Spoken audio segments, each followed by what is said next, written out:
એટલે જ કહું છું કે જોઈ વિચારીને પ્રેમ કરો ભાઈ. હા, બગસરું હોય ને સોનાના ભાવની શું કિંમત હોય ભાઈ? એ આખરે બગસરું જવાનું ભાઈ. એટલે જોઈ વિચારી કરવો જો પ્રેમ, બરાબર ને ભાઈ?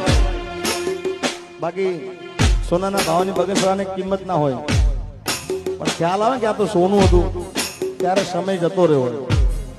એટલે પછી હાથ ના કર્યા